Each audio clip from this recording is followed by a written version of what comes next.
What is your American dream? I'm from Chicago, my parents are from the Philippines, and my American dream is to have world peace. I think that it all starts with teaching each other how to love one another, and that will set the path for a positive future. I was born and raised in Brooklyn, New York. My American dream is peace on earth. I was born in Moscow. My American dream is I really want to get good education, and I want to do my favorite things in the future. I was born in New Jersey. My American dream is to hit the mega millions so I can take care of my family, my friends, and myself. I'm from Belgium. My American dream would be that between youth people we have deep conversation about our faith, about how we see life and how we can live together. Everyone has a right to the American dream.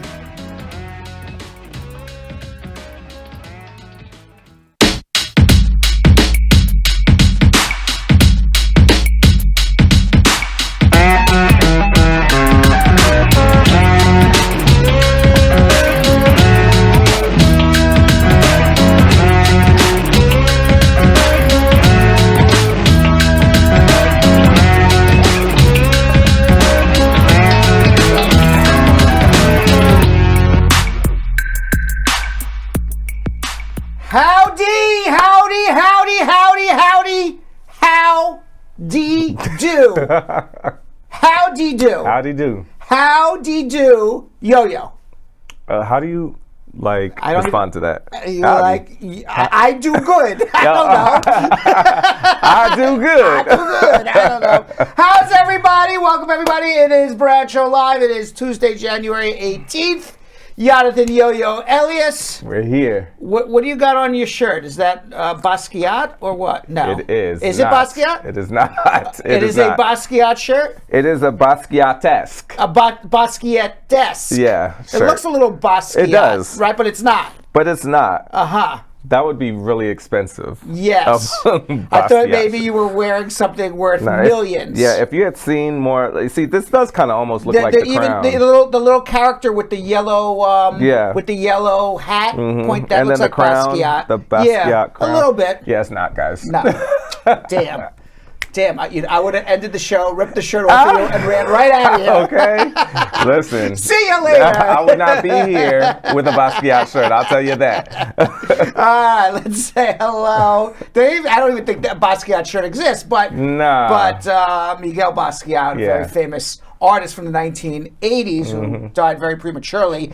If you were to buy his art, be like 150 million, 75 millions and millions, which and millions is of wild dollars. because he didn't even get to see that. No, but that's what you. That's what, it looks a little bit. Hey, like look, it. when you look like money, looks like anything you wear is money. All right. There you go. I like that. All right, let's say hello to Poppy Samuel, squad up. Marge Higgs, how are you?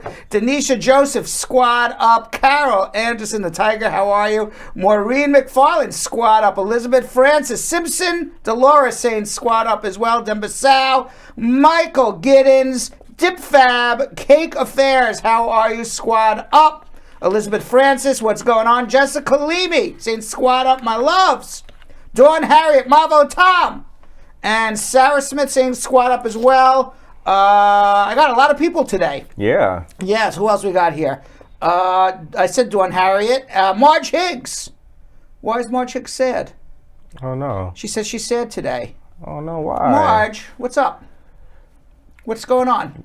I was about to say something. What? Maybe because it's not hump day. You know, she's usually super happy. She's usually like such a positive, good mood all the time. Always has good vibes, Marge. Grandma, what happened? Yeah, what's going on? Hopefully we can lift in those spirits. I hope so. Who else we got here? Babita Diarine saying hello, Mr. Brad, squad up your team. Oh no, hello, Mr. Brad, squad up your team. To your team. And Myrtle Racing, squad up as well. Jessica Leamy. She is double fisting #1 on YouTube. There we go.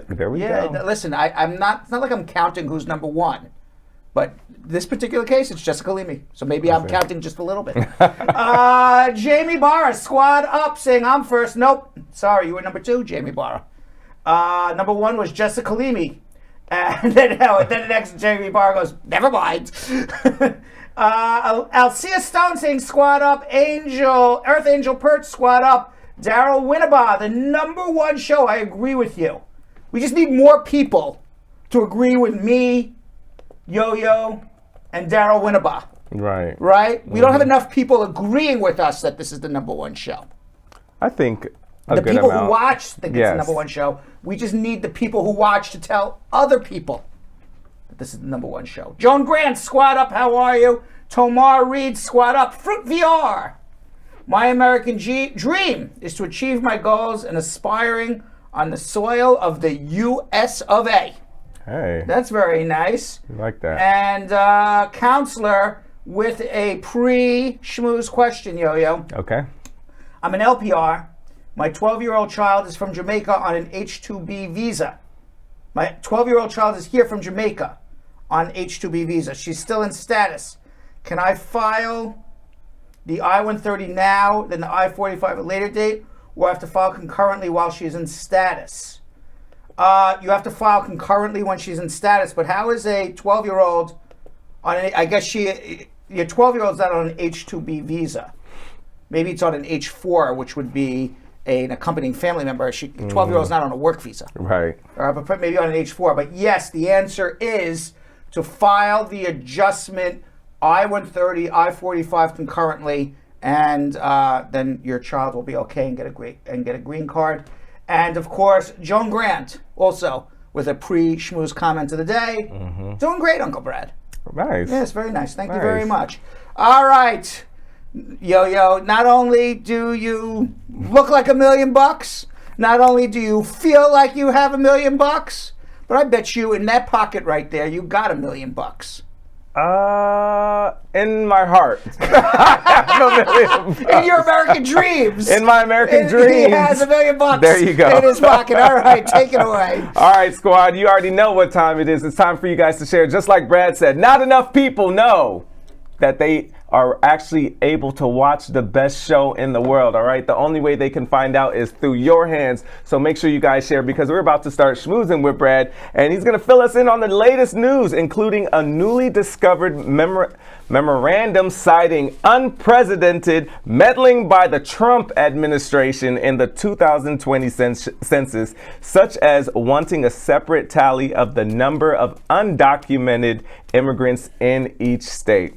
And of course, you guys already know today is Tuesday tea time, so it's time to sip on some celebrity tea, including the recent deportation of Serbian tennis star Novak Djokovic from Australia ahead of the Australian Open due to his vaccination status. And of course, you could always call Starr and Bernstein. The telephone number scrolling at the bottom of your screen for the entire show, 1-800-529-5465. Hint, hint, that is also the telephone number to get on our show right now. If you have your immigration or legal questions, now's the time to call. We have a bunch of open lines. We always have a bunch of open lines when I start schmooze. By the time schmooze is over, they're all locked and loaded. So if you want to call and get your immigration questions asked and answered at this very moment, call us right now, 1-800-529-5465. That's 1-800-LAW-LINK. 1-800-529-5465. Outside of the United States of America, you can also call. If you can't use a 1-800 number, you can call +1-212-227-8933. That telephone number is also scrolling at the bottom of your screen. And, and later in the show, we will have another squad versus crew rematch between show fan Tameka Hewitt, a.k.a. Starr-Girl Meeka, and crew member Lee Manor, in a game of where is this a movie originally from? Ooh. Well, I like that. Where is this movie originally from? Yeah. For Reelz. For Reelz. For Reelz. That's I funny. like that. All right. Well, hopefully Lee could get our crew back in the win column. Oh. The squad has been beating our tuchus for a while now. Right. But it's 8-6, right? I believe so. I believe so. We still have a lot to catch up on. All right. You ready to schmooze? Let's do it.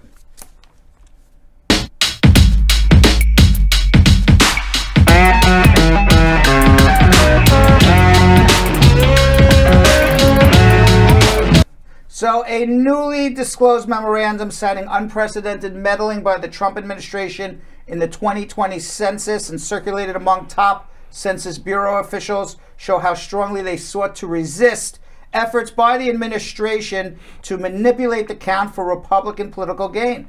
The document was shared among 3 senior executives, including Ron S. Jarmin, a deputy director and the agency's day-to-day head. It was written back in September 2020.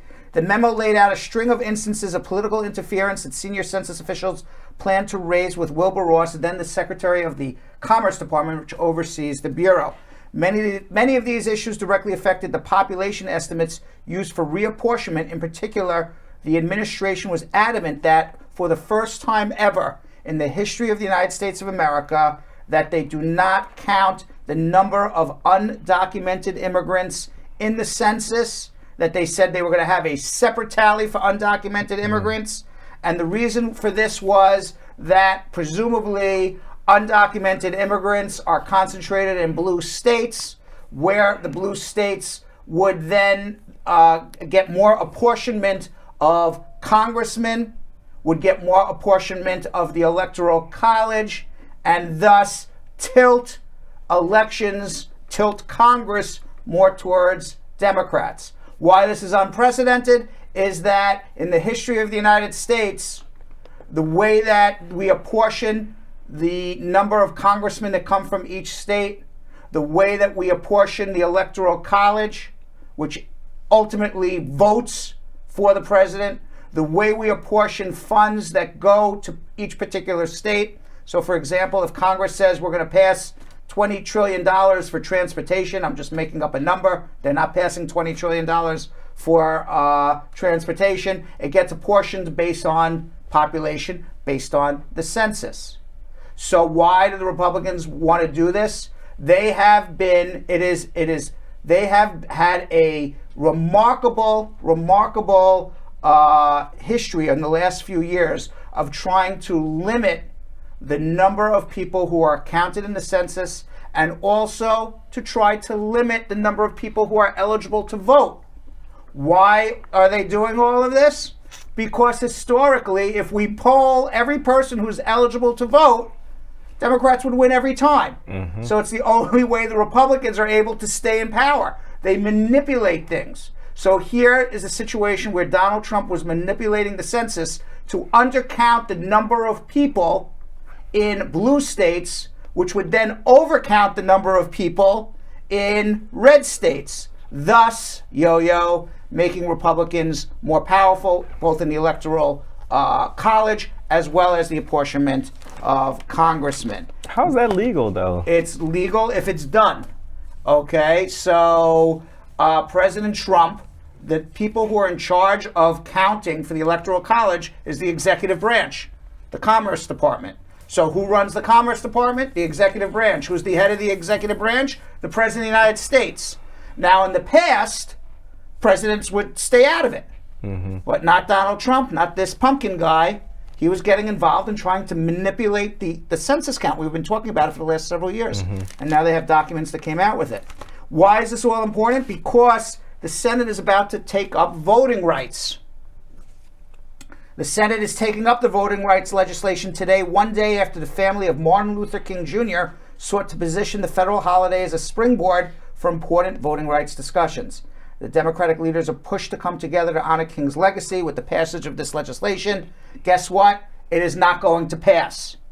Right now, individual red states that are run by Republicans are limiting the ability of minorities and people who are hourly workers, which are your working class people, to vote. How? Because they're making people concentrated in cities, they're limiting the number of polling places, which would then make lines 3, 4, 5, 6 hours long to cast a vote. That people who are an hourly worker needs to get back to work, can't wait 5, 6 hours online. They're limiting the people's ability to do a mail-in vote. They're limiting people's ability who are injured, who have some sort of physical disability, to actually vote. All of this concentrated in making it more difficult for people who are working class, who are minorities, to actually cast a vote. Why are they doing this? Again, the same reason why they were trying to limit the census, which is to obviously stay in power.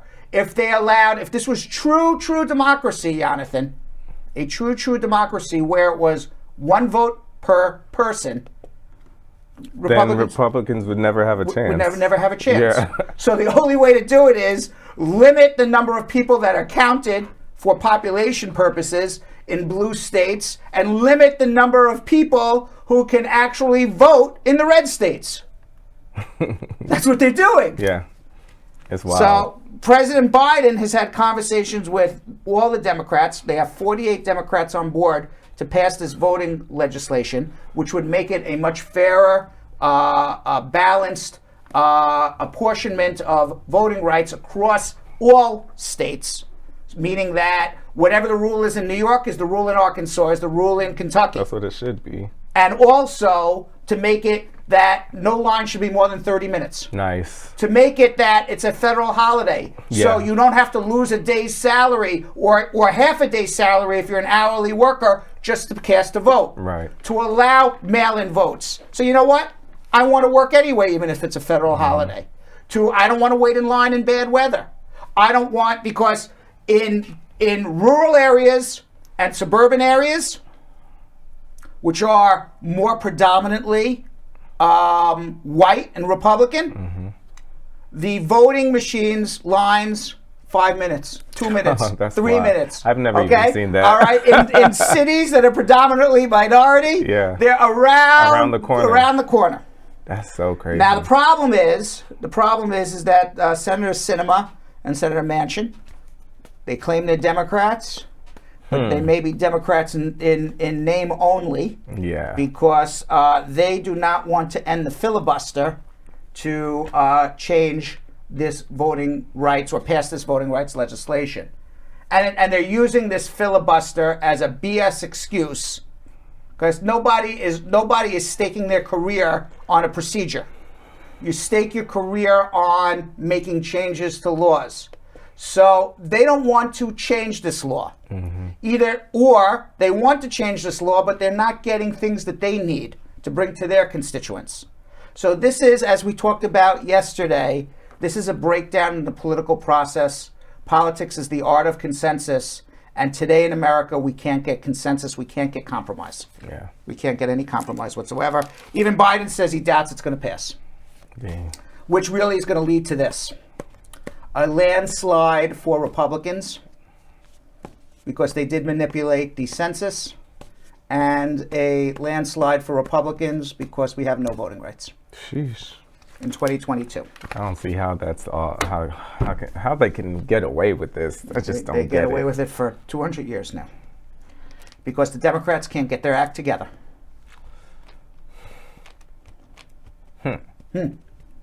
Meanwhile, on Saturday, did you see an underwater volcano in the South Pacific erupted, causing tsunamis on the island of Tongatupu? That's where the volcano erupted. But there were tsunamis to the west coast, to Peru. It overturned a oil tanker in Peru. Oh my gosh. Caused an oil spill. There was huge tsunami going into Japan.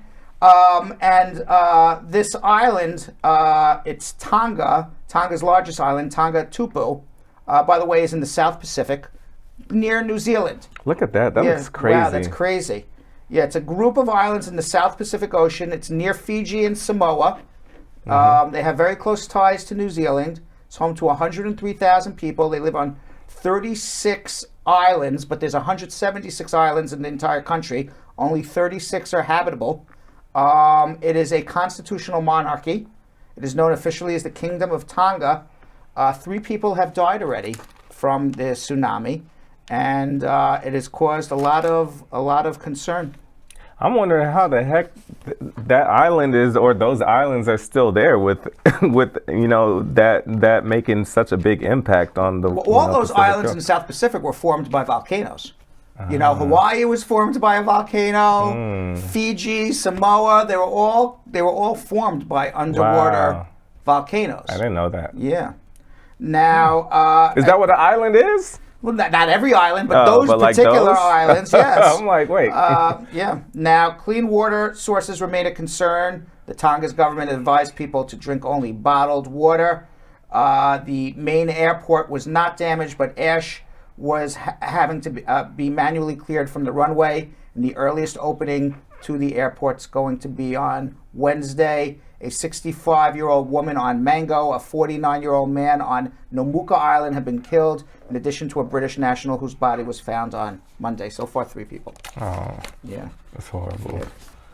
My son lives right near the beach in Ocean County in LA, and they had a tsunami warning for LA. Yeah, I know. All my Yeah. family was sending So I stuff. texted him. I said, "Don't go near the beach." Yeah, for real. Yeah, no, serious. Yeah. But and that's so weird to hear, Because you- like tsunami in LA. Yeah, and he's like, "Come on." I'm like, "You No, don't know. you don't know. What do you mean? Who Come knows?" on. That's when he came back. I was just reference. Come on. I said, "Yeah, come on." When you get, bowled over by a tsunami on the beach, Right. what are you going there for? Yeah, Are you crazy? I wouldn't even risk it. Yeah, I wouldn't either. And Joe Biden, the Biden administration today launched its website. You can now sign up to get free COVID tests mailed to you. Got it. By the U.S. Did you already I go online and order it already? I went online and ordered Wow. it, sent it to all my family. Wow. Yeah, and I was like, send me a confirmation when you do it because I know Yeah. they're going to put it on the back burner. So how did it work? So you just click the link and then you put in your information, your name and your address, and then it says we will send you 4 free at-home Wow. tests. Yeah, well, It's simple. the shipping information, according to my notes here, you enter it online, just like Yo-Yo said, and the site will instruct people that tests would begin shipped in late January, and the United States Postal Service is going to mail it to you, and they say it's going to be shipped within 7 to 12 days of you ordering it. I also want to say, PSA, I want to thank people like Eliza, one of the Brad crew who sent it to all of us as well, and my friends that did too. So you guys, when you get information like this, send it to people, all right? Use it and send it to people because we have to take advantage of this, all right? And there's 4 tests per household. Doesn't matter Yes. how many people are allowed in the household. It's only 4 tests per household. Yes. And again, They're like $20 each, at least. yeah, so that's $80 worth of COVID tests every Yeah. month. It's a good savings. It is. It's a very good savings. And the United States is actually going to spend $500 million making this available to all American households every month. Oh, every month. Every month. Nice. Yes. Nice. And now the Centers for Disease Control is saying that Omicron is responsible now for 99.5% of all new COVID cases. I started to laugh What? because I just thought about, so now we have even more at-home tests. So how the hell are we going to get the stats for the people? Exactly. Right. It's probably going to be even worse than These are the worst stats ever. According to the United thought States, about that. 777,000 new COVID cases. Probably have But to times that by will like have 4 no or idea something. how many stats. All right, you know what? I got to clear my throat here. Oh! Let's get some tea going. Tea time! It's tea time. We have some tea? We have some tea, Jeremy. What'd you come with us today? Is this the same ginger and honey? We don't know what we're getting. What do we got here? It's the same ginger and honey. It's good for this type. Jeremy did not go shopping for us this week. Listen, it's about saving money. Yes, Jeremy trying to save the Brad crew a couple of Thank dollars. you. Thank you very much. Oh no, I need to buy Groundhog Sam's acorn. Well, let's cheers. Cheers. How Thank are you, Jay Fresh. Thank you. I always love. This is my one time to relax during the entire week, Jonathan. It smells good. Live on Brad Show Live to have some tea. I like this tea. This is very from, good tea. Yeah, Do you Ian brought this for us, Do you right? ever get a chance to relax other than for this 1 minute on Brad Show Live with everybody watching? No. I have no relaxation ever. No, especially today. Today was very productive. Yes, I did a lot today. Yeah, so you were this on is the my move. this is the first time I'm getting to relax all day. I like this. Is like halftime of a basketball game. It is. Right? You get to relax a little Yeah, bit. but a little bit more entertaining. Yeah. Cheers. Cheers. All right. All right. right, I guess we could get let's back see to what's work. going on our tea here. You see, it's Novak Djokovic. Yes. He has left Melbourne after Australia's federal court upheld the decision to deport him because he refused to get a coronavirus vaccination. Now, for those who do not follow tennis, Novak Djokovic is the #1 tennis player in the world. He has won 20 Grand Slam tournaments. The Grand Slam is Wimbledon, U.S. Open, French Open, Australian Open. Australian Open is one of the 4 Grand Slams. He has 20 of them. Wow. He is tied for the most Grand Slams in the history of tennis. Wow. One more Grand Slam, he is now would win more Grand Slam tournaments than any human being to ever play tennis. What a shame that he tries to go to win the 21st, and he was ranked #1, and he was the #1 seed at the Australian Open, so he was favored to win and set a world record. And what a shame, not only for the world of tennis that he's not going to be playing, shame for people around the world to say that the #1 tennis player that many people look up to refused to take a COVID vaccine and then thought he was above it all and says, I'm going to go play in Australian Open anyway, even though everybody in Australia, they have been quarantining for a year and a half. Okay? Australia has been on lockdown as much as any country in the world. Right. The people in Australia have really sacrificed to try to keep coronavirus under control. Many have gotten vaccinated. They have been under lockdown after lockdown. We've talked about it for 2 years. And here's this guy who thinks he's higher than, than the Almighty. And I don't need to take a COVID vaccine. And I'm going to play just because I'm the #1 tennis player. I can do whatever I want. And when you have a title like that, you kind of feel like, you feel yourself a little bit. So. And by the way, he had COVID about 6 weeks ago, and still participated in public events, put his arm around people while he was sick with COVID, and never announced it and told anybody. What? The guy may be a fantastic tennis player, but he's not a good dude.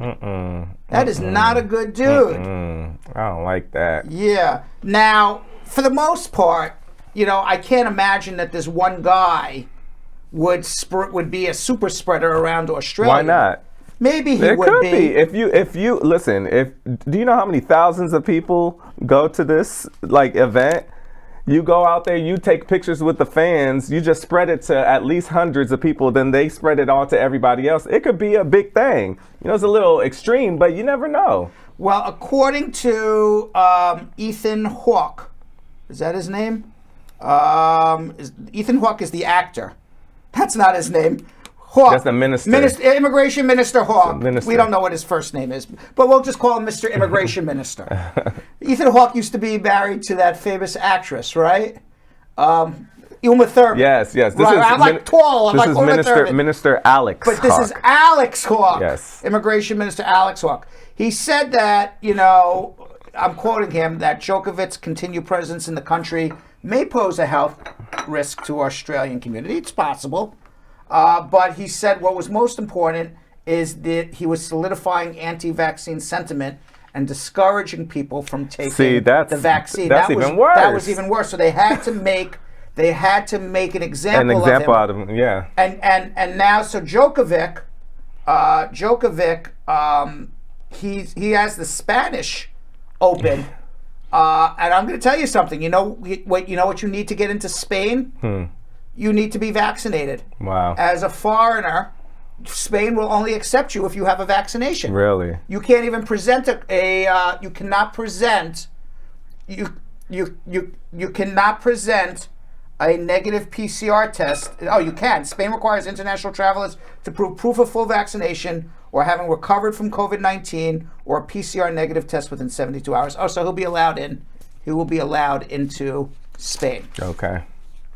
It is unclear whether Djokovic is going to be able to defend his French Open title. Oh, gosh. Yeah, in May, because French Sports Minister Roxana Maracineau announced yesterday that all athletes, including those from foreign countries, must be vaccinated. I mean, now at this point, is it even worth it? Just get vaccinated. There's so many athletes, by the way. There are so many athletes that are doing this. A famous basketball player on the Nets refused to get vaccinated. What's his name? The point guard. I forgot his name. I forget, but there was a big. Yeah, and he refused to get vaccinated. He gave up millions. Kyrie Irving. Yeah, he gave up millions and millions of dollars. How much money did Djokovic lose? And plus, I understand now that Lacoste, who was his sponsor, the company with the little French alligator, they want to drop him from his sponsorship deal. Oh, wow. All from not taking a vaccine. The millions of dollars that he's losing. Is that crazy? Yeah. Aaron Rodgers, remember Aaron Rodgers, the famous football player, quarterback? He's playing in the NFL right now. He lied and said he was vaccinated. I don't understand these people. I don't either. I don't get it. It's not as if 300 million people around the world took a vaccine and millions died from the vaccine. Nothing's happened to anybody. Yeah. I mean, we don't know what will be in 30, 40 years from now. Nothing's happened to people. Yeah. I do know that people who didn't take the vaccine are dying. Yeah. And that's why, I try not to judge. I don't judge, actually. It's not even I try not to. I don't judge when it's, there's the actual reason why. Like we said, when there are women that are in their prime, they may want to have a child and they're scared about that. Like, we can't judge because that's on them. But when you put other people's lives at stake, for your position and where you stand, that's where I can't respect it, By the way, I have to make a correction.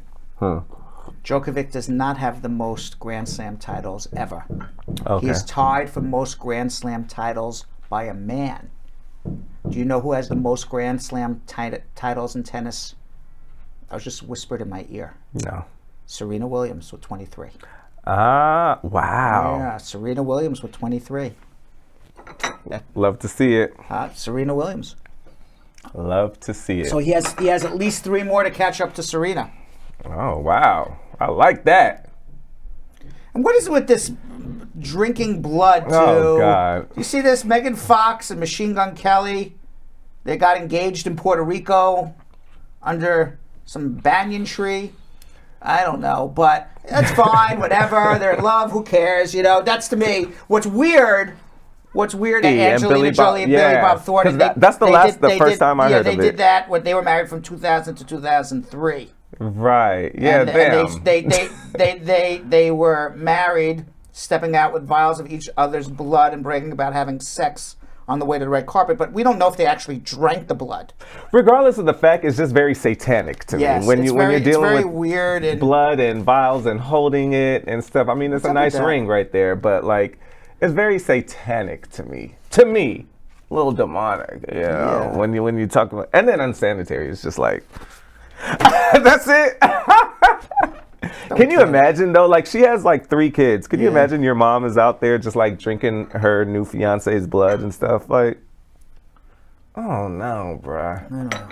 Oh no. And you see Kanye in his new album, he's calling out Pete Davidson. This is deep. This is wild. He's calling out Pete Davidson. He raps on his album, God Save Me from the Crash Just So I Can Beat Pete Davidson's Ass. And then when he mentions Pete Davidson's ass, some woman voice asks, who? Oh, gosh. I mean, it's more than a who if you rapping about him. Hey, if Kanye's rapping about him, you just made the man very famous. Yeah. He looks like Beetlejuice. I still don't understand how women love this guy. Listen. And now Kanye is obsessed with him and rapping about him. Right. He's more obsessed with him than his new girlfriend. Yeah, to me, Kanye, he is. It's crazy, right? And he's like, who? You just made the guy really famous. And he was already famous. Exactly. If anything, you just kind of made Pete Davidson win. To me, he's a winner because Pete Davidson is not saying anything about Kanye. On Twitter, somebody wrote, I just feel like if you're taking shots at Pete Davidson has already won. If you're rapping about Pete Davidson, Pete wins. Yeah, right. Right? Yeah. Pete wins. That's what I said. Yeah. And then another person goes, Pete Davidson not only stole Kim K, he also gets to be in Kanye's song. Right. What? Right? I mean, the man is just legendary. winning. That's legendary to me. I'd be smiling. The man, he didn't steal Kim K, but for all intents and purposes, Kim K is now divorced from Kanye and with Pete. Yes. So I don't know what you call He it. stole her heart. Stole her heart, Yeah. right. But I'm going to tell you something. Pete Davidson, he's winning. Yeah, especially because he's just not bothered by all of this. He's so like, into his own shit. Like you could tell he just does not care. And by the way, just up until recently, he was living in his mom's basement. Can you imagine? Living in your mom's basement, you show that you have a drug addiction, you have mental illness. It's literally like you put it all out there on the table. You still getting the finest girls. By the way, if you ask Kim Kardashian, okay, put her on a lie detector test, and you said next year you're going to be dating a guy who lives in his mother's basement, she'd be like, what? You could have gave her that this year, like I don't know. I just don't get it. I don't get it. But obviously, to me, I don't really see this as a long-term thing. To me, I just see this as having fun for Kim. Like, she's in her 40s. She has her whole family. She has the money that she wants. This is just fun, Yeah. Albert Grant says Kanye West is just a hater. Dawn Harriet saying he's jealous. And Jessica Leamy saying who? Who? Who to who? Kanye who? Oh, dang. Kanye who? Well, I mean, when you snooze, you lose. Like Kanye, he gave up the family that he wants now. If only he had been trying this hard when he had them. So. Yeah. Meanwhile, did you see he punched somebody? Punched a fan, Kanye? Oh yeah. Well, did you see that? He punched some fan. Yeah. And the guy went down on the ground. Yeah. So this is the thing. What's up with this? This is the thing. I know this is probably unpopular opinion, but I've hung out with many celebrities. Do you think he's going to get arrested? No, I don't think so. I've hung out with a lot of celebrities. Right. I have seen what they go through on a daily basis with people that are disrespectful, people that feel entitled. But you don't have a right to hit anybody. You have no right to do that, but this man is going through stuff. He has a mental illness. He has his whole thing that's going on, and people are very, very aggressive with their words and stuff. So I'm not justifying it, but it's like, leave this man alone. How about this? Leave him alone. Let me ask you a question, Jonathan. Okay, you are an aspiring actor, right? Right. Okay, maybe one day you are an A-lister. Okay, it's very possible. I will be. Okay, you will be. Okay, what comes with the territory? All of this. I get that. You know that this is coming with the territory before you become an A-lister. As you struggle to get there. It's part of the job description. I get that. And if you don't like that part of the job description, don't do the job. That's how I look at it. You can't take fame, and you can't take your fans who pay money to listen to your music or to watch your show or to pay to your movie. You can't take them for granted and say, I don't want to deal with you because they're your customer. I understand the fans are your customer. It comes with the territory. I'm sorry, you don't like that territory. It's a free country. Nobody says you got to be an entertainer. I understand that. I totally get that. That's why I say, like, I understand that. I understand that, but I'm also looking at it as the celebrity is still human. Some days they just don't want to be bothered. They are absolutely human. And don't go out. And a lot of people.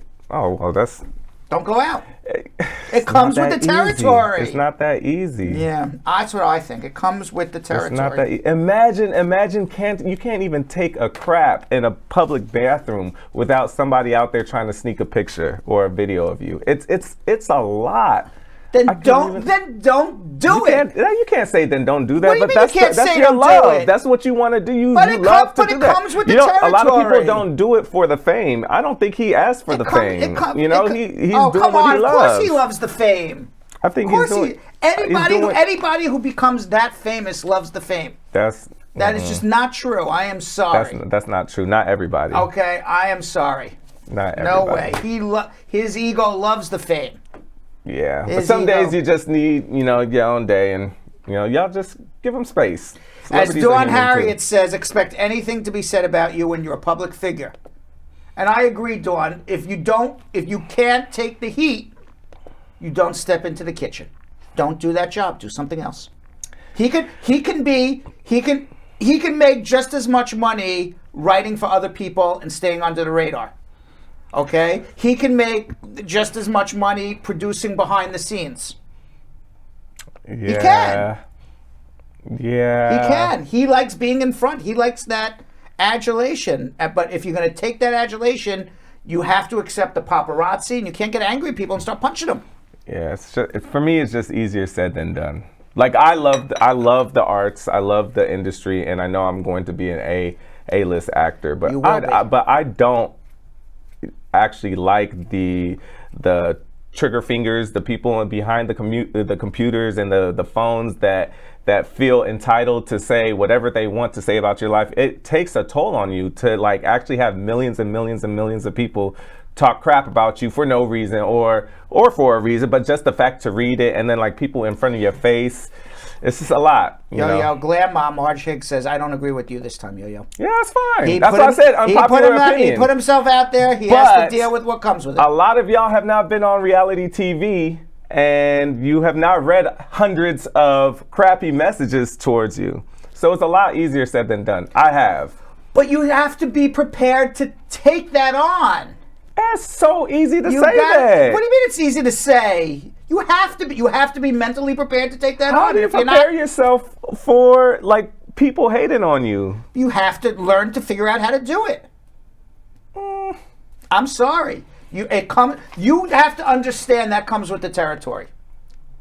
Okay? If one day, I doubt it, but if one day NBC TV picks up Bradshaw Live and we're on the Peacock at 8 p.m. every Thursday. What do you mean you doubt it? I don't know. Maybe they will. Who knows? Yeah, all right. If one day with NBC and I'm on the Peacock on Thursday at 8 o'clock, this show, every Thursday, it would be my pleasure. I am prepared. My pleasure to go out and sign every autograph, take every picture, talk to every microphone. But then again, I like to do that. Yeah. I can do that 24 hours I want to see you do that on your moody days. Be like Kanye. All right, let's get to TikTok time, Yo. In this edition of TikTok time, I answer questions about a visa denial, traveling with TPS, and a simple assault charge. I-130s, I-551s, K1s, all in 1 minute and 11 seconds. Whoa. Look at all that information. Let's watch.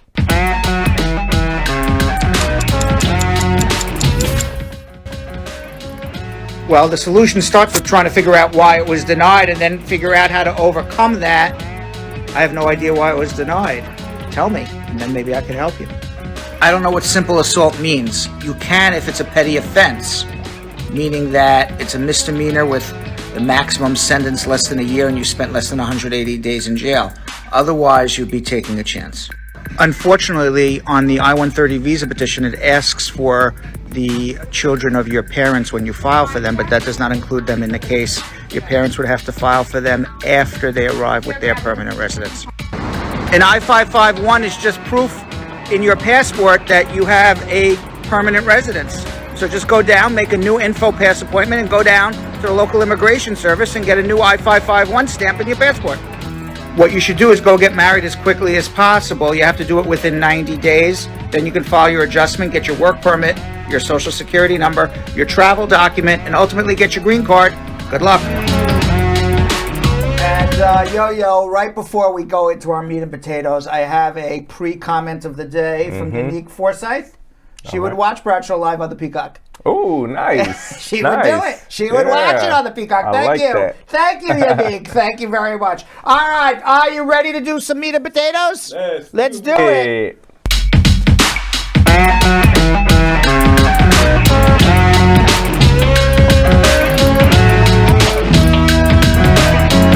All right. Let's go to Toya in Miami. Toya.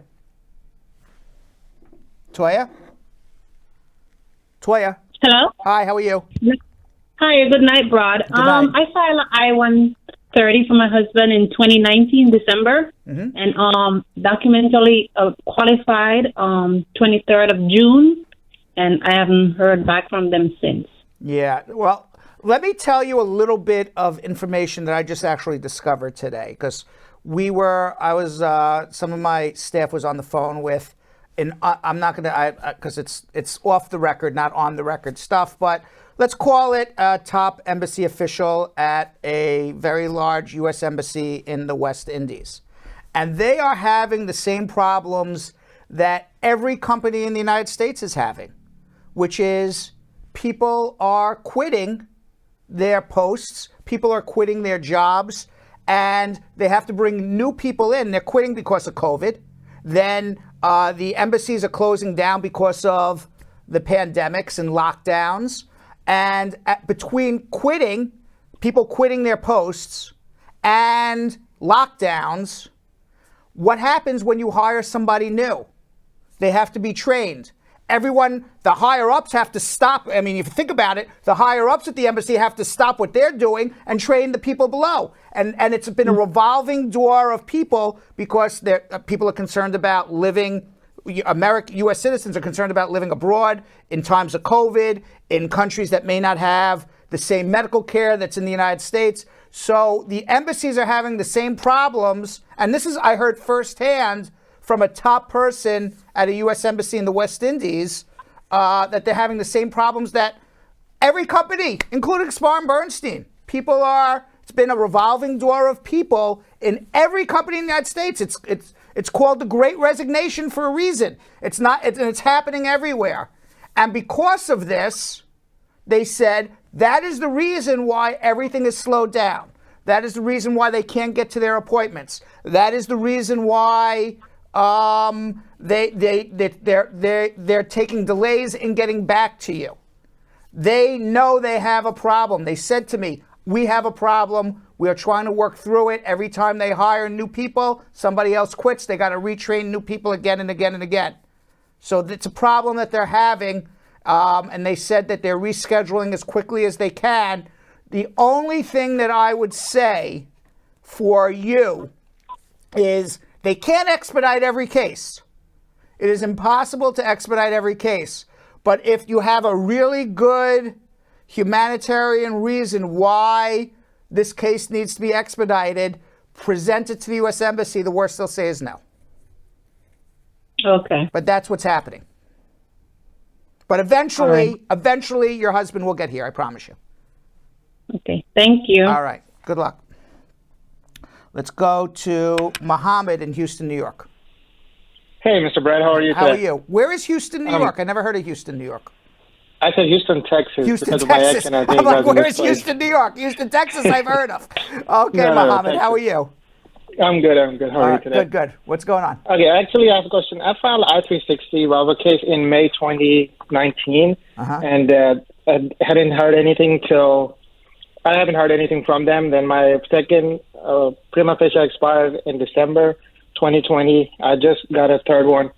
And I also made an inquiry through Congress in August, and the response I received is mentioning that the Vermont Service Center records indicate your constituent form I-360 was received on November 12, 2020. And the case is under current review. Even though I have receipts and prima facie, which states that they received it on May 20, 2019, and it's just confusing. I was just wondering if you have any clue. I think what happened was that you filed it probably with the lockbox in Chicago, and that's when it was received, but it was transferred to the Vermont Service Center in 2020. No, we actually sent it directly to Vermont Service Center. There's two other possibilities. One possibility is that you did not send a completed application. They asked you for an RFE. You then responded with the RFE and completed the application in November 2020. It's possible. Or they've just completely made a mistake. No, because actually when we filed it, I filed it in May, and then I received prima facie in June. All right, so then write them a letter and say, I believe there's a mistake, and see if they'll correct it. Okay, so just write a letter to them. Write a letter saying on the USCIS website, it says the application was received on this date. I'm concerned because the application was received on this date, and I know you process cases in the order received. Please look into this and correct it. All right, so just write a letter. Write a I've letter, made see another what they say. inquiry and See what they send say. them the renewal passports. Yeah. All right, we'll do that. Thank you, Mr. Okay, Brad. good luck. Appreciate the help. All right. Bye-bye. Let's go to Alex in Los Angeles. Alex. Hi, Brad. Hi, how are you? Good, thank you. First, I want to say thank you for all your help. My pleasure. I'm granted withholding of removal 10 years ago. And the reason was I applied after 1 year. And 3 years ago, I married, and my wife is a U.S. citizen. And I have my daughter. She born 2 years ago, and my wife is pregnant too. She filed me I-130 for me, and last year in February, after we received the I-130, my attorney submit all application for OPLA. But they didn't respond, and we didn't get anything of them. And I tried to call them, and Your attorney, nobody answered. maybe I didn't understand. Your attorney filed everything for what? In OPLA for ICE, Office of Principal Legal Advisor. Uh-huh. And for the joint motion reopen. Okay. Before he wanted, because he said if they approve joint motion, you were ordered to not let me ask you a question. In your asylum application, you filed 1 year too late. I understand that. How did you enter the United States? With the visa. Okay. With the and then visa. where are you from? Persian, Iran. Iran. Okay. And then you filed more than 1 year too late. And were you ordered deported, or were you having a pending asylum case? What happened? I had a pending, and after we went to the court, and the judge gave me granted withholding of removal. Okay, fine. So have you filed an I-130 and got it approved? Yes, the I-130 approved last year. Okay, yes. So the next step is to make that motion to reopen. And it has to be done on a joint application. Your attorney just has to annoy the heck out of the trial attorney's office. Yes. He said it's going to be very fast if we go with the judge. It's better they do joint motion, and after, but they don't answer. I understand that. He's just got to keep annoying the heck out of them. We have cases that all over the board. I have some cases where we do a joint motion and we get a decision in 3-4 months. I have other cases where we've done a joint motion. It's more than a year and they haven't heard. You just got to keep annoying them. It's the only thing, because they have just discretion to decide whenever they want. Okay, you we got to be on top of them. Just I need to wait. Yeah. Yes, but you got to be on top of them. Just keep annoying them. Squeaky wheel gets the oil. Okay, thank you so much. And I have a question. If it wasn't possible, we apply for adjustment status without that? No, because right now you have withholding or removal. You're not eligible to file an adjustment until your case gets reopened. Oh, okay. Thank you, Brad. Just hang in Appreciate there, your okay? time. All right. Sure. Thank you. Bye. Let's go to Ramel in Honduras. Ramel. Hey, how you doing, Brad? Good, Thank how are you you? for taking my call. My pleasure. I have a quick question. My wife is a U.S. citizen. We've been married for the past 4 years, but we don't live in the United States. We live in Honduras, and we're planning on moving on June this year. I'm an Italian citizen. We have 2 kids from our marriage, which are U.S. citizens too, because they were born in New York. Right. We got married in New York 4 years ago. Right. So we're planning on moving. I have an ESTA. I have a visa waiver.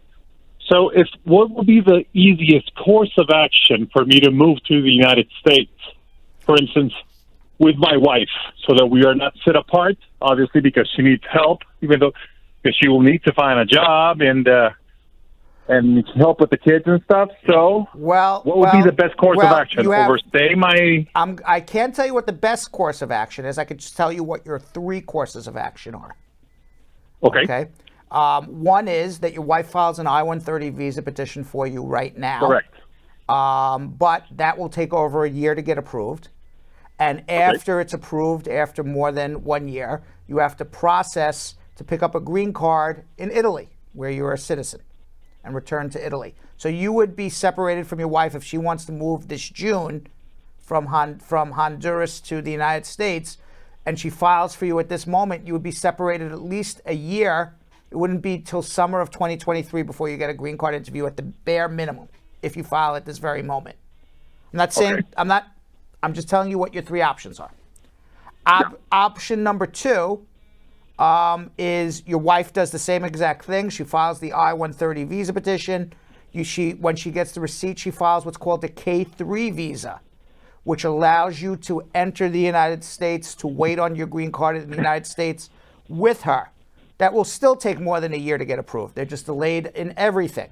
So you'd be separated at least from June 2022 through sometime winter 2023 at the bare minimum. Okay. Your third option, you have an ESTA. You can enter the United States, and you have to listen very carefully, with the intention of visiting. You are not entering the United States with the intention of living in the United States. If you enter the United States with the intention of visiting, and then on your ESTA, you overstay on your ESTA by at least 1 or 2 days, because you can't change your mind in terms of visiting until more than 90 days has passed. If at that point you wake up one morning and you say, wow, I overstayed my ESTA, I'd like to get my green card, believe it or not, you would be eligible to adjust your status. If you enter the United States on an ESTA with the intention of getting your green card, that's a misrepresentation. If they are aware of that at the airport, you would be turned back and deported. Correct. So, United States Service, the Immigration Service, will see all of my I-94s, because I've been to the United States this past year 4 times.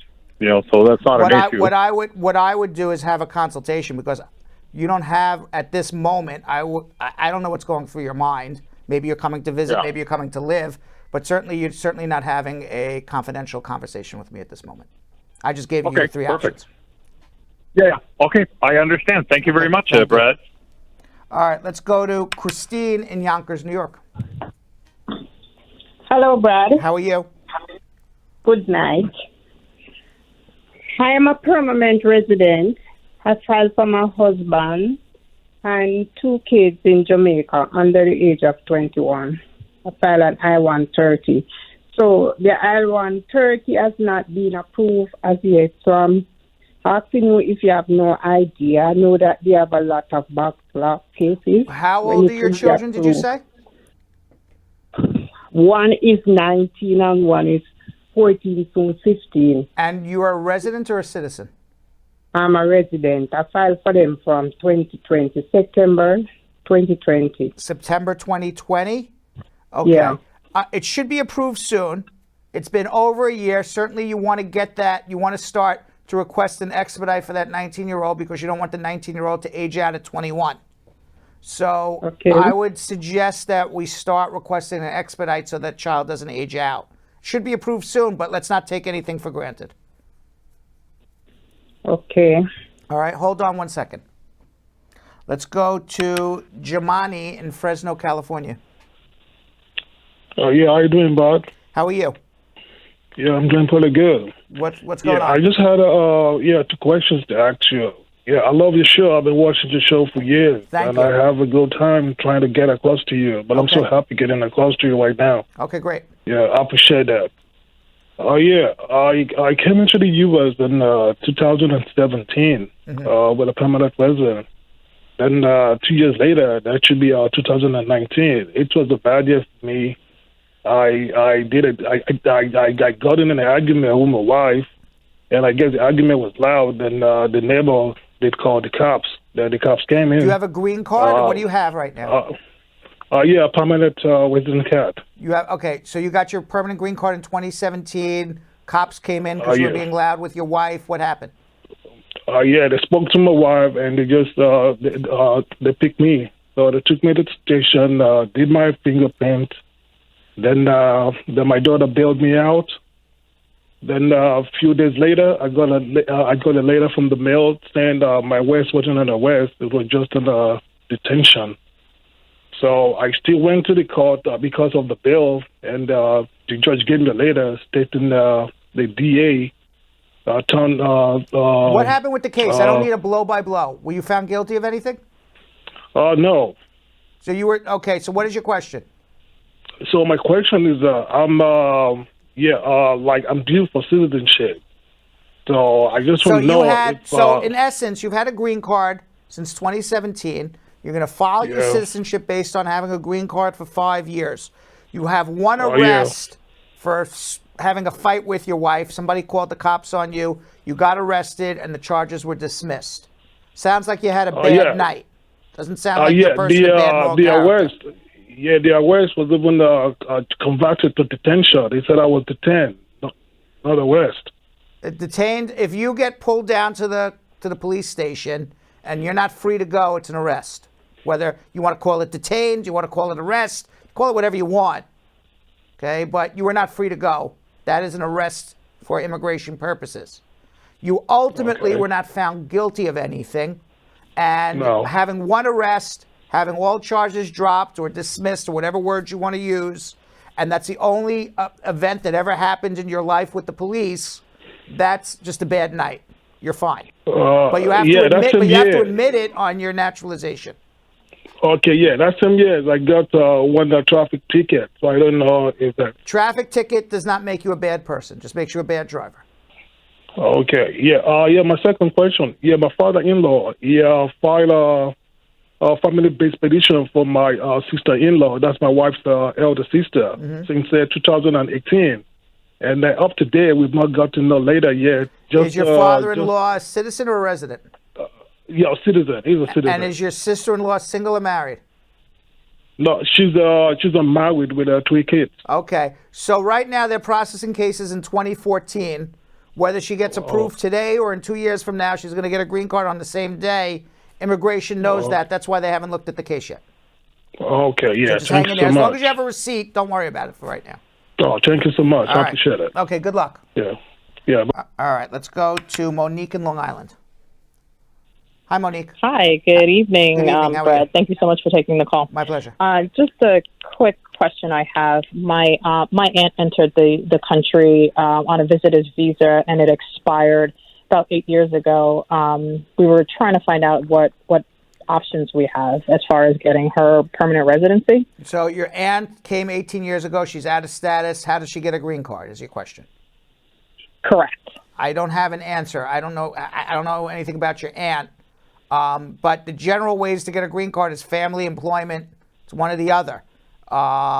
She would need to have a consultation. We can talk about her options, but I don't know anything about her. We would need to find out a whole history of her. Got it. All right, but I'm happy to help. Hold on one second. Let's go to Kevin in Houston. Hello. Hi, Kevin. Yeah, good evening. Good evening. How are you doing? Good. What's going on? Yeah, I called you last week regarding my VAWA and my 290B that you said I should write and withdraw them. I was asking, if I withdraw them, are they going to send me a letter or I just write them? What do you mean your 290B? I don't remember your question. Tell me what your problem was again. What happened was that I was married before. Oh, and then you made a motion to reopen, if I recall. Yes. And then you divorced and remarried someone else. Yes. Just all you do is you write a letter requesting the withdrawal of it. They will write you back a letter eventually, but submit a copy of the letter with your current adjustment application that you have requested the withdrawal of the other one. Okay, should I wait for them to write me back? No, just wait a few days and then file your new adjustment. Okay. Do you have an office in Houston? I don't, but I handle cases all over the country. I don't have to be physically in Houston to help you. Okay, hold on. All right. Light callers today, Yo-Yo. It's light callers. Light callers means light show. All right. We did TikTok, right? We did. All right. So tease us now. I lost my track of where I am. By the way, thank you very much. If you didn't get your immigration questions asked and answered, you can follow me on Instagram, Real Brad Bernstein. You can drop me a DM. I'll be happy to help you and answer your question as best as I can. Again, if you don't like 2 hours of us, but you like 30 seconds of me and Yo-Yo, follow us on at Brad Show Live on Instagram for the best 30, 45 seconds of Brad Show Live. And of course, you can always drop your questions on TikTok at Bradshaw Live and be lucky enough to get a video response from me for the whole entire world to see. But I will personally answer your immigration question. Yep, and you guys can follow me at Jonathan Elias TV on Instagram. And later in the show, squad member Tameka Hewitt, aka Starr-Girl Meeka, and show crew member Lee Manor will compete in a game of Where Is This a Movie Originally From? For Reelz.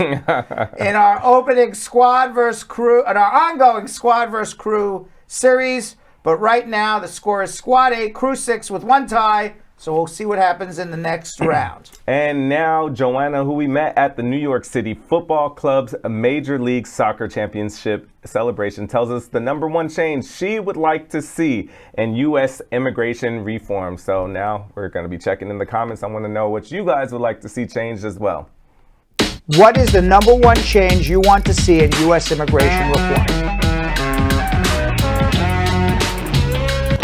Absolutely every single thing about immigration needs to change in this country. We need to open the doors for people to have opportunities. There's plenty of room for growth. There's plenty of room for space and inclusivity for people to be given chances. The immigration reform that I would love to see is a path. Each one of us had a different path to be able to become citizens, and for both of us it was very difficult. And I think it should be easier for people to get the opportunity to become a part of this country.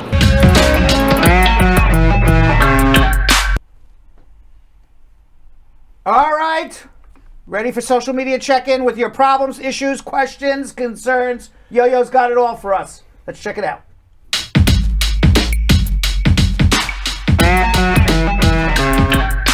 Kunle Tiani, a Facebook VIP member. I have a 17-year-old and a 16-year-old girl back in Africa whose mother had changed their last name due to unnecessary jealousy.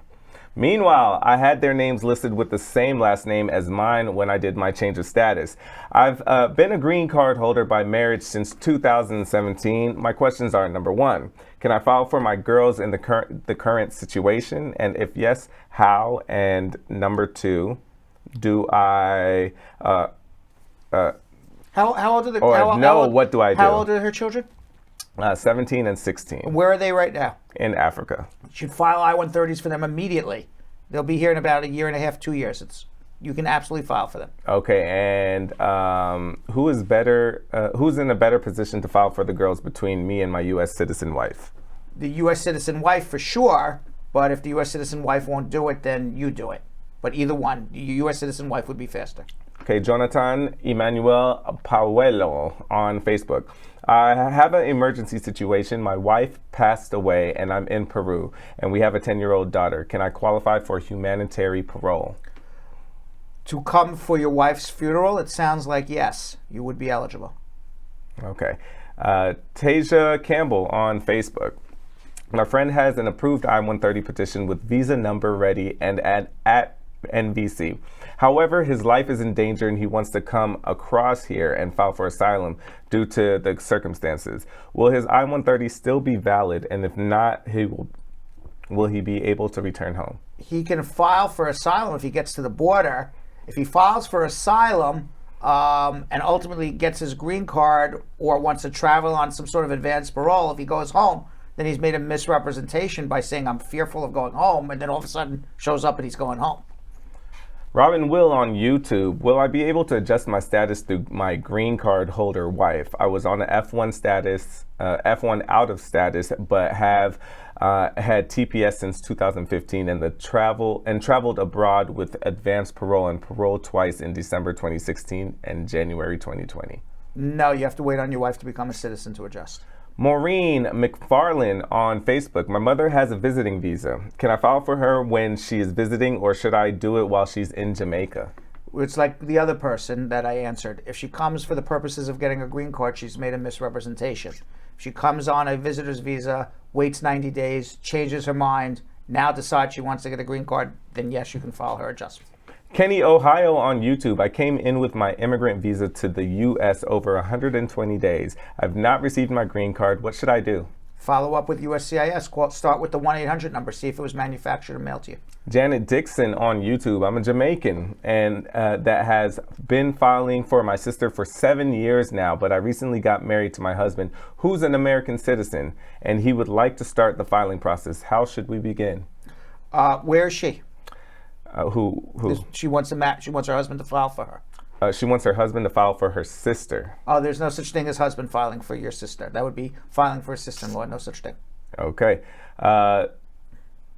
Salu Ba on YouTube. For someone who had a re-entry permit before with a green card holder but never used it and it expired, would it be the same process time as an I-485 filler or different to the 9 to 13 months on the USCIS site? She had a re-entry permit, didn't use it. Why does she need an I-485? Re-entry permit before with a green card holder but never used it and it expired. Right. So they're asking, would it be the same process time as an I-485 filler or filer? Filer. So she's deciding whether she wants to get well, you can't file for a new green card if you have a green card. I'm not sure what she's asking then. She's, all right, say it one more time. Okay, so for someone who had a re-entry permit. Re-entry permit, just let's stop. Re-entry permit means she has a green card and she wanted to go live abroad and stay out of the country for more than a year at a time. She never used it, so she's still in the United States with a green card. Okay. Okay. And it expired. And it expired. The re-entry permit or the green card expired? The re-entry permit, I believe. Okay. Maybe she's talking about her green card expired. Okay. So then you would do an I-90. You would not file an I-485. There you go. There, I think that's what it was. Okay. All right. And Nyla Masters on Facebook. Hi, Brad. I came across the Mexico border seeking asylum as an LGBTQ person. I'm now here in the U.S. with an ankle bracelet. How can I get a work permit or residency? Well, after your asylum application's been pending 180 days, you can apply for your work permit. If you win your asylum case, 1 year later, you're going to apply for your green card. Chapdom on YouTube. My prosecutorial discretion was on May 1st, 2020. I received a request for evidence in August. USCIS received it in September 2020. I received my employment authorization document May 21st, 2021. Is this a normal waiting time for my interview? And I'm in New York. Well, those are two separate issues that they had there. Prosecutorial discretion means that they were in removal at some point in time, and that removal case was stopped, and then apparently got married and filed an adjustment. What's going to happen is your adjustment's going to take at least 18 months. You're going to go on for an interview. You have to prove it's a bona fide marriage. Then your adjustment is going to sit there administratively closed until you or your attorney makes a motion to recalendar your removal case because you've had prosecutorial discretion, so your case is off the calendar. They have to recalendar it, put it back on the calendar, and then adjust your status before the judge. You got a while to go still. Wants Tamad on YouTube. I've been married to a U.S. citizen for 4 years now. I filed for the adjustment of status, and it's been 1 year and 3 months now since USCIS last update. I'm still waiting for an interview. What do you think will be my next move for mandamus? I would wait another few months and see what happens before you start thinking about mandamus. Zila on Facebook. I want to invite my cousin for a few months from India. What should I do to proceed? He's 28 and single. You don't invite him. Your cousin goes to get a visitor's visa. Your cousin has to prove they're going to return to India.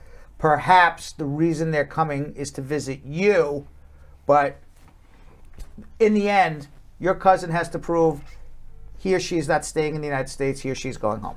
Mariam Diallo on Facebook. How long is it currently taking for an I-485 to be approved for a child who was born here in the U.S. but did not qualify for citizenship? The child was given the option to apply for a green card.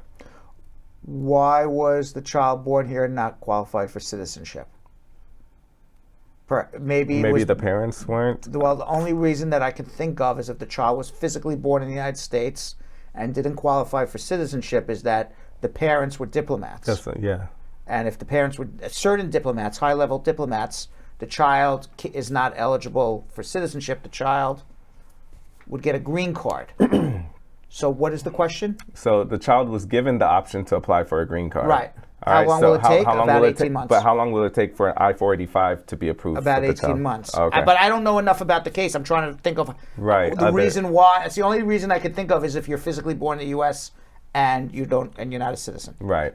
Okay, Nicholas Aarons on Facebook. I'm a green card holder and got married to my wife who's undocumented in the States. Can I still file for her while she is in the States? She has been here for 4 years. No, you have to first become a citizen and then you can do her adjustment. And last one, Anelli82 on YouTube. My sister entered papers for my mom and dad on May 2021. However, we've not gotten an update since. What's our next move? Who filed for who in May of 2021? The sister filed for the mom and dad in May 2021. Where's the mom and dad?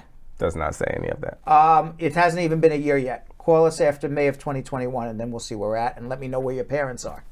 Awesome. All right. So today we have a new squad versus crew match between squad member Tameka Hewitt, a.k.a. Starr-Girl Meeka, and crew member Lee Manor in a game of Where is this movie originally from for Reelz?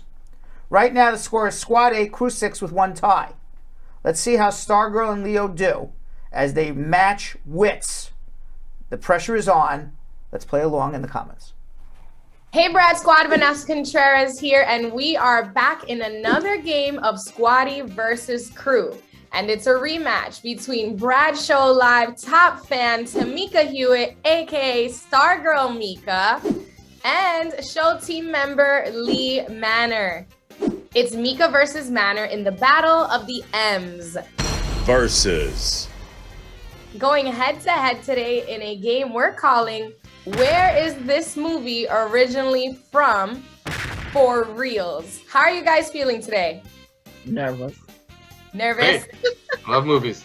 Okay, let's hop right into it. Each of you has an eraser board, right? And some pens. After I read the question, you both will write down your answers and then I'll count to 3 and you'll hold up your boards and show us your answer. Okay, we want everyone at home playing along as well. Okay, so good luck to both of you guys. Let's get into the first question. In 2020, the foreign dark comedy thriller Parasite became the first non-English speaking film to take home the Academy Award for Best Picture. Where is the movie Parasite originally from? Is it A, China? Is it B, Japan? Is it C, North Korea? Or D, South Korea? Ready with answers, guys? 3, 2, 1. Okay, we have A and D, and the correct answer is D. So, Parasite is from South Korea, directed and written by South Korean film director, producer, and screenwriter Bong Joon-ho. Parasite is the story of 2 South Korean families, the wealthy Parks and the poor Kims. It shows the deepening inequalities in Asia's 4th largest economy. The story has been embraced by people around the world and shows the movie's theme is actually universal. Okay, on to the next question. The 1965 musical, The Sound of Music, based on a Broadway production, is deemed to be one of the greatest musicals of all time. But did you know it was inspired by a 1956 film from another country? Now, what country was it originally from? Is it A, Austria, B, Belgium, C, Germany, or D, Sweden? All right, let's see what you got in 3, 2, 1. A and B. All right, unfortunately, you're both incorrect. The correct answer is actually C, Germany. So in 1955, German film Die Trap a Familie, also known as The Trapp Family, is based on a real-life Von Trapp family. And Maria's Von Trapp's memoir, The Story of the Trapp Singers. In the film, a young nun, Maria, is sent to take care of the unruly children of a wealthy baron. Maria's influences the family to become a famous singing group, and she later marries the baron. The Trapp family became one of the most successful films in Germany, and the American version of the film ultimately won Best Picture in 1966 at the Academy Awards. Let's get into Downhill, which is a 2020 film starring Julia Louis-Dreyfus and Will Ferrell as a married couple going through a rough patch after a near-death experience during a skiing outing. Now, Downhill is a remake of a 2014 foreign film that is based in what country? Is it A, Iceland, B, Norway, C, Ireland, or D, Sweden? Okay, so you guys have your answers. Let's see them in 3, 2, 1. Let's see those guesses. Okay, so actually this one goes to the crew. Great job, Lee. The correct answer is D, Sweden. So Downhill is an adaptation of the 2014 Swedish film Force Majeure, directed and written by Ruben Östlund. Force Majeure follows the marital tension resulting from an avalanche in the French Alps, during which the husband prioritizes his own escape over the safety of his wife and 2 children. The movie was such a huge success in Sweden, it prompted the 2020 English-speaking remake, Downhill. However, the film received mixed reviews from critics and grossed $8.9 million worldwide. Let's step into a little horror. In 2002, the horror film, The Ring, was released in America and still to this day remains one of the highest grossing horror films of all time, having made over $249 million, more than 5 times its budget. But did you know that The Ring is based off a 1998 foreign film? Now, what country is The Ring based off of? A, Japan, B, Spain, C, China, or D, Brazil? So let's see your answers in 3, 2, 1. Okay. And the correct answer is A, Japan. In 1998, the Japanese horror film Rengu was released in Japan, directed by Hideo Nakata, based on the 1991 novel by Koji Suzuki. Rengu follows a reporter who is racing to investigate the mystery behind a cursed videotape that kills the viewer 7 days after watching it. The film was a critical success in Japan, and it ultimately helps to bring a trend of Western remakes of Japanese horror films. Okay, next one. The Departed. In 2006, American crime thriller directed by Martin Scorsese that stars Leonardo DiCaprio, Matt Damon, and Jack Nicholson. The film was a commercial success and won the Academy Award for Best Picture. The Departed was adapted from a 2002 film from where? Is it A, Brazil, B, Italy, C, South Korea, or D, Hong Kong? Okie doke, do we have our answers? Let's see them in 3, 2, 1. Okay, you're evenly wrong. Yeah. So the correct answer is D, Hong Kong. In 2002, the action thriller Internal Affairs was first released in Hong Kong. The movie follows a police officer who infiltrates a triad and another officer secretly working for the same gang. The film was so successful that it prompted 2 sequels, Internal Affairs 2 and Internal Affairs 3. Warner Brothers produced Brad Gray and actor-producer Brad Pitt bought the rights to remake Internal Affairs, which led to the creation of The Departed? Next one. Insomnia is a 2002 American psychological thriller directed by Christopher Nolan and stars Al Pacino, Robin Williams, and Hilary Swank. The film was derived from a 1997 film from what country? Is it A, Yugoslavia, B, Norway, C, Russia, or D, Iceland? Let's see how you guys guessed in 3, 2, 1. Oh, God. Oh, whoa. At least we're matching. Right, at least you're matching with the wrong answer because the correct answer was B, Norway. So Insomnia is based on a 1997 Norwegian thriller of the same name. It is about a detective being brought to investigate a murder among the Arctic Circle. However, without revealing huge spoilers, the investigation goes incredibly wrong. Therefore, the detective faces rough challenges throughout the course of the film, including insomnia. The foreign film Roma made history in 2019 when it became the first foreign film to be nominated for Best Picture. Now, where did the movie Roma take place? Is it A, in Spain, B, Italy, C, Greece, or D, Mexico? Okay, let's see what you guys got in 3, 2, 1. Oh, so literal, friends, so literal. You're both wrong. You're both wrong. Is it Greece? What is going on?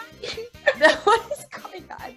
The correct answer is D, Mexico. In 2018, Mexican black and white drama film chronicles a turbulent year in the lives of a middle-class family in the 1970s in Mexico. Although Roma didn't win Best Picture, it scored 10 nominations at the 91st Academy Awards, including Best Film, Best Foreign Film, and Best Director for Alfonso Cuarón. Okay, let's get into the next one. Dinner for Schmucks is a 2010 American comedy film directed by Jay Roach, starring Steve Carell and Paul Rudd. It's based on a 1998 foreign film from what country? Is it A, France, B, Australia, C, India, or D, Poland? Okay, let's see what you guys got in 3, 2, 1. Oh, I was gonna say. Well, I'm glad you did it, Starr-Girl. You won this one. So Oh my God. it is A. You got it correct. The answer is A. So yes, Dinner for Schmucks is based on a 1998 French film, Le Dîner des Cons, a comedy about a French editor and his friends who organized a special dinner where whoever brings the dumbest guest wins. The film was a financial and critical success in both France and the United Kingdom. And fun fact, before the film was adapted into the American film, there was actually a Bollywood adaptation called Rahid Fry, which was released in 2007. Okay, so here we are. Rematch, Battle of the M's. We have Starr-Girl Meeka with 1 point, and we have Lee Manor with 3. So here we goes, double or nothing. Starr-Girl could have a comeback. No pressure. No pressure. Here we go. The Angriest Man in Brooklyn is a 2014 comedy drama film starring Peter Dinklage, Mila Kunis, and the late Robin Williams. The movie was actually Williams' final film to be released in his lifetime before his passing in August of 2014. Now the film is an adaptation of a 1997 film from what foreign country? Is it A, Russia, B, Greece, C, Israel, or D, Italy? Let's see what you have in 3, 2, 1. Oh, this is going to end in nothing because you guys are both Oh my god. incorrect. The answer is C. It's from Israel. The Angriest Man in Brooklyn is an adaptation of the Israeli comedy drama film The 92 Minutes of Mr. Baum, about an advertising executive of a sunglass company who is forced to re-examine his life after being told he has an aggressive brain tumor and only has 92 minutes left to live. We had it right at the end for the double or nothing. We have Starr-Girl Meeka with 1 point for the squad, and we have Lee Manor with 3 for the crew. So the crew won this one. So once again, we see through art, no matter what the genre, painting, music, film, how much different cultures from all over the globe influence each other. Great game, Starr-Girl and Lee. Who from the squad wants to join in on a game of squad versus crew? Just DM the show and we'll set it up. Thank you guys so much. This was fun. Till next time. Oh man, that was hard. That was very hard. Nobody did well on that. Yeah. Starr-Girl got 1 right. Yeah, I And think Lee only got 3. The one that I knew for sure was The Ring. Right. That was The it. one You I knew the one the for sure. Dinner with for Schmucks. I don't Yeah. even know why I knew that. You remember? Right. Some random fact in the back of my head. That was a hard one. Yeah, like it's not like I knew that on the front of my head, but when Yeah. it says I heard, I'm like, France. You said it before the four options. Yeah, I don't know why I know that. Yeah, that was fun though. All right. We got 9 more immigration questions in 50 seconds. Speed round, let's do it.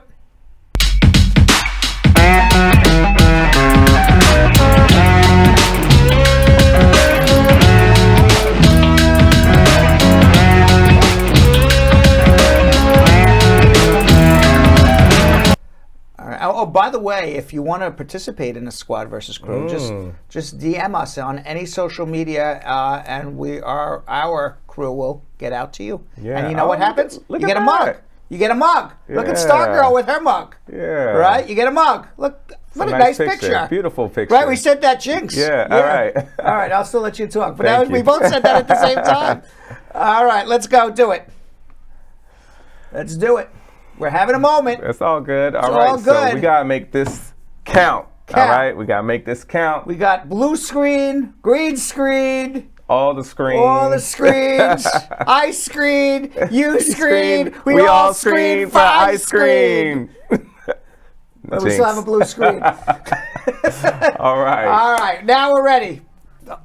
50 seconds. All right. I'm gonna wait for my countdown. All right, I think we're ready. Here we go.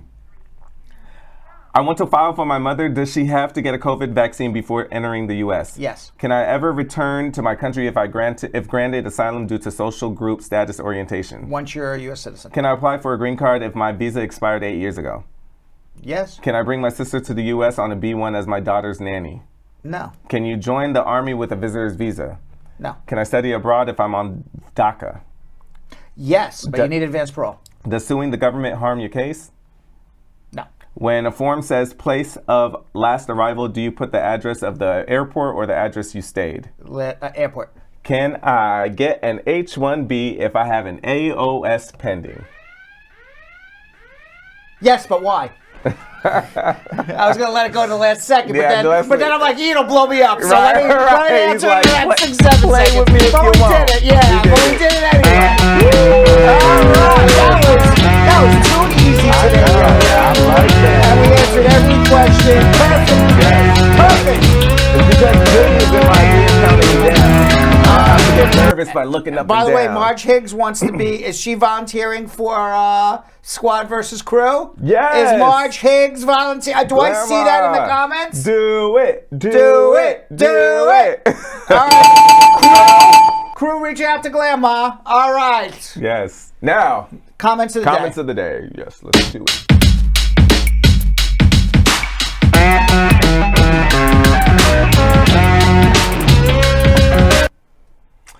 All right. Our first comment of the day comes from Jamie Barra saying, Brad's show is my English novella. Thanks for all the work you guys do. I like that. Thanks for all the work you guys do. You guys motivate me to get my citizenship, and now I'm a U.S. citizen. Hey! Wow. Congratulations. We like that. All right. That was awesome. Yeah. All right, our second comment of the day.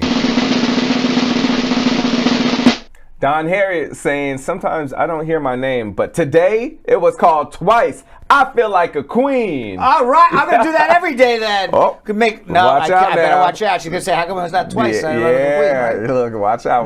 Yeah, I take that back. I can't promise that, but you are a queen regardless. Yes. All right, our third comment of the day.